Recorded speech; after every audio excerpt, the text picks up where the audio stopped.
Welcome to Kapil chits. This is Kapil chits advisor Dumparaju. ఈరోజు మనం మాట్లాడుతున్న టాపిక్ ఏంటంటే 5 lakh chit, 5 lakhs 50 months and 40 months 25 months chit గురించి మనం ఈరోజు డిస్కస్ చేసుకుందామండి.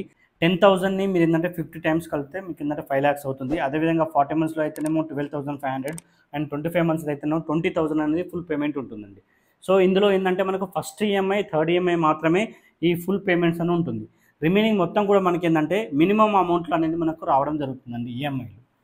సో మినిమం అమౌంట్ ఏంటంటే ఇది ఏంటంటే డ్రా సిస్టమ్ ఉన్నంత వరకు ఫిక్స్గా ఉంటుంది మినిమం అమౌంట్. సో ఈ లాంగ్ టర్మ్ అండ్ ఈ 40 months అంటే లాంగ్ టర్మ్ వచ్చేసి మినిమం మనకి ఏంటంటే ఒక 10 months to 12 months వరకు, ఇది వచ్చేసి మనకి ఏంటంటే 8 to 10 months వరకు, ఇది ఏంటంటే అప్రాక్స్ మనకి ఏంటంటే 4 to 5 months వరకు కూడా డ్రా సిస్టమ్ అనేది ఉండడం జరుగుతుంది. ఎందుకంటే షార్ట్ టర్మ్ చిట్స్ కాబట్టి మనకు తొందరగా ఓపెన్ జరుగుతున్నాయి. లాంగ్ టర్మ్ వచ్చేసి మనకి ఏంటంటే 1 year వరకు కూడా డ్రా సిస్టమ్ అనేది ఉండడం జరుగుతుంది.